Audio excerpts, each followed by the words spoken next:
This portion of the talk, I'm going to primarily review TG-106, which appeared in the Medical Physics Journal in September of last year.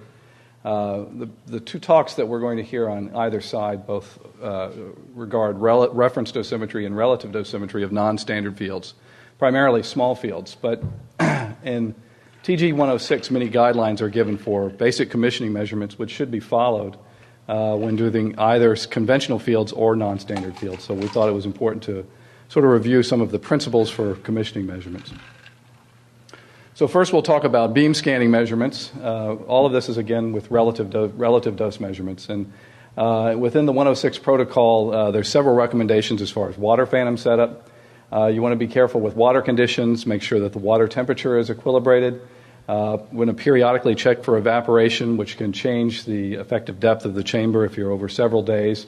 In particular for electron measurements where you do have a high gradient along the depth direction, you want to periodically check either by visual inspection or perhaps checking the depth of R50 for a low energy field to make sure that it's consistent. You also want to initially check and make sure that the tank is level, which is obvious, but you want to level what's important is to level the scanning arm, not necessarily the tank, which is sometimes they're not. They are independent of one another. You can verify the motion of the chamber either visually or perhaps scanning in a gradient region is another unique idea where, for example, again, scanning in a high gradient region such as R50 of a low energy electron beam. You can also verify vertically that the depth scans are parallel to the central axis. That becomes important, for example, when we do depth doses for wedge fields. Here are some example profiles which demonstrate some of the errors which can occur. For example, in this case, we have a scanning arm tilt, not a very significant one, where we're looking at profiles from a photon beam measured at 1.5, 10, and 20 centimeters depth. And basically, with a slight tilt of the scanning arm, as we progress down, you can see it looks almost like a hysteresis, but you have a shifting of the curves laterally. If we have some other tilt, such as within the gantry, that will show up both on photons and electrons. On a photon beam, you can see also a slight shift, but you can also see an asymmetry in the profiles for only, in this case, just a 2-degree tilt. It's a little bit magnified if you look at profiles for an electron beam. Here's shown both for a 20 MeV and a 6 MeV beam, and even with just as small as a 1-degree gantry tilt, you can clearly see for the 6 MeV beam a substantial change in the profile, and that's because of its steep depth dependence. As far as the scanning system itself, within its common recommendation as far back as TG40 that the motion is calibrated. You want to make sure that the motion is accurate to within a millimeter over a 300 millimeter movement. You want to also make sure that your range of motion is sufficient. Although we're focusing here on smaller fields, you want to make sure for large fields that you have enough motion to gather all of the data that's necessary for a 40 by 40 field, for example. That may require offsetting the tank if it's required to take those types of field measurements. You want to make sure you have sufficient scatter material. That, again, is important for larger fields. You may have to add scatter material on the edges. In particular, as you go to greater depths where scatter plays a more important contribution. Detectors need to be positioned appropriately. Depending on what type of detector, you may have to rotate it. If you're doing scans perpendicular or along the principal axes, that's usually pretty straightforward, but one has to consider that for diagonal scans as well. And you want to make sure that the detection electronics are adjusted for measurement conditions. In some cases, the signals can saturate and it can change your signal results. And here's some examples again from the 106 report, which shows some depth doses where we have some bad chambers and electrometer problems, as well as electrometer amplification, which was not set appropriately in the case of the red curve, which has multiple problems as well. So there are several things that you should consider before beginning a scanning scan.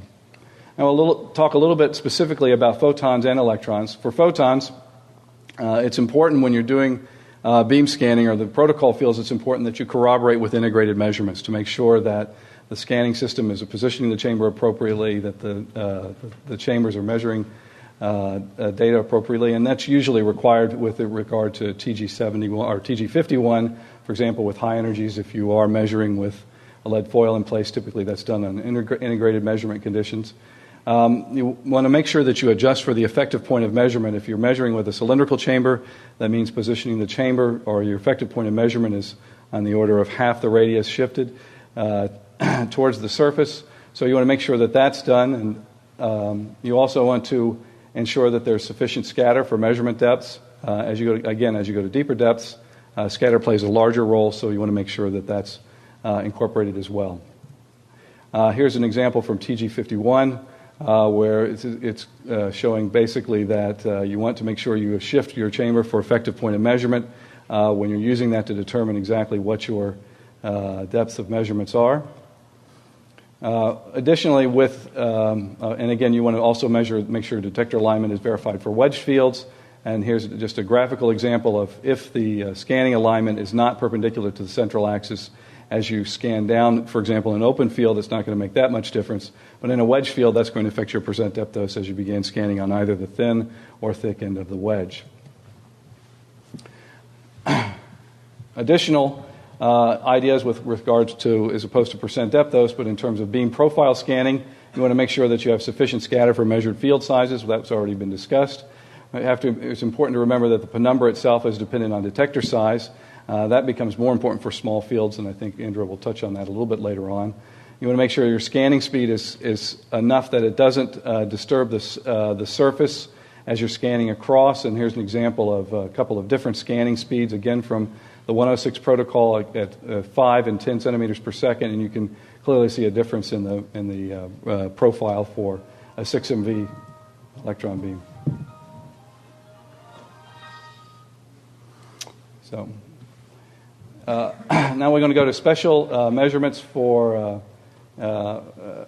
special fields. For example, if you're looking at fields defined by MLCs, which are required in some planning systems, you want to make sure your detector volume is centered under the leaf center. You want to avoid scanning abutted or closed leaves where obviously there's going to be a tremendous amount of uncertainty in the results that you're getting. If you're looking at diagonal profiles, you want to confirm the calibration of the detector movement. We already discussed typically that's done along a principal axis, but you want to make sure if you're scanning in a diagonal direction that it holds true as well. The scatter material will become more important as you get towards the edge of the tank, so you want to make sure you have sufficient scatter and may have to add additional scatter if necessary. And you want to consider your detector orientation, which you want to make sure that the smallest dimension of the detector is perpendicular to, or is parallel to the direction of scan motion. For special fields, including blocks and compensators, you want to avoid scanning through mounting tray holes and slots, etc. For electrons with percent depth dose scanning, of course, the biggest concern is that, or biggest consideration if you're scanning with ion chambers, that the ion chamber data requires corrections, stopping power ratios or replacement corrections, which are as a function of depth for electrons in water. The depth accuracy is also important. It's something you need to verify. R50 determines the energy and the calibration of the beam, so you want to make sure that your depth calibration is important. The effective point of measurement is also critical because depth is a little bit more sensitive in electron beams than it is with photon beams, and water ripple has more effect, as we showed on the previous scans. As far as determination of surface position for electrons, this is a result from a paper by Das et al.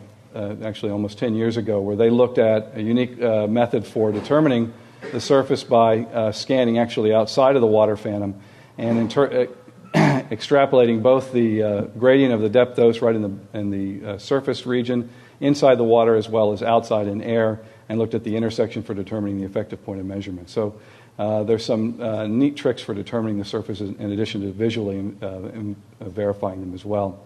Scanning speed for these high gradient regions also plays a more critical role, and this is also a plot from TG106, which looks at some of the problems that you can get when you're scanning depth doses in electrons too fast, and you can see there's tremendous jumps in the data.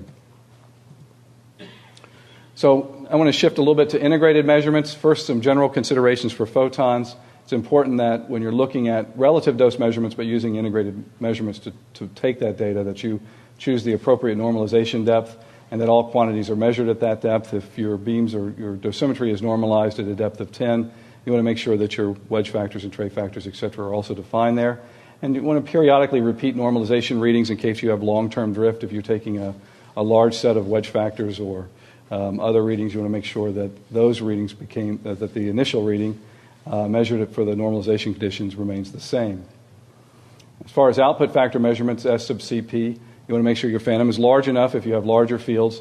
And I know Indra will talk a little bit about this later on, but make sure that there's not a volume effect for small fields, that the detector is not appreciably large with respect to the field size. You also, in the case of small detectors, you also want to make sure that the stem effect is minimal, in particular for those non-farmer type smaller volume chambers, so that they're not influencing your data. Specifically for S sub C measurements, in-air output ratio is the TG74 report, which is due out soon. We'll recommend that these data are taken with mini phantoms, such as the one pictured to the right. One of the things, so that's typically recommended in particular if you're normalizing your dosimetry to a depth at, say, for example, 10 centimeters. The collimator exchange effect is something that needs to be investigated. It's basically the difference in dose that you would get in an in-air measurement for a collimator setting of A and B versus the collimator setting of B and A, where the field sizes for the jaws are reversed. And it's typically small in most modern linear accelerators, but it can be large. So it's something that needs to be verified for a range of clinical field sizes. And here's some data for a variant 2100C from the group at Michigan, which demonstrated the collimator exchange effect for a 6 MV beam, which was in the order of 3% for a 5x40 versus a 40x5 field.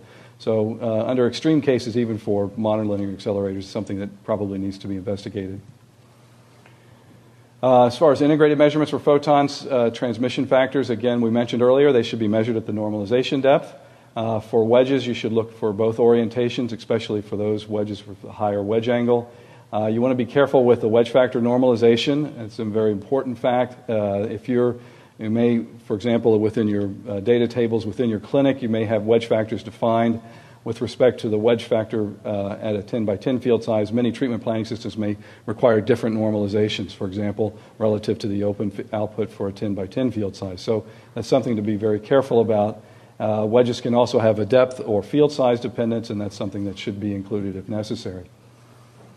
For electrons, output factor measurements, they are a function of both applicator size and jaw setting. So it's important to verify and periodically record both. In particular, if it's possible to change the jaw settings, for example, perhaps by a service engineer, resetting of software, so that if you are seeing discrepancies, that it's understand where these are coming from. Again, you want to account for the effective point of measurement of the detector, and that should be measured at a depth of R100, which can vary with applicator size. So if you're measuring with an insert, you may need to change depths between relative output factors within the same energy. And if the depth changes between measured and reference applicator, strictly speaking, you should convert ionization to dose for each of these measurements, since the stopping power ratio is a function of depth. This correction is typically only a couple of percent, but if you're going to do it correctly, that's probably the way you should do it. So in conclusions, TG106 gives a number of recommendations for determining relative doses via scanning and integrated measurements.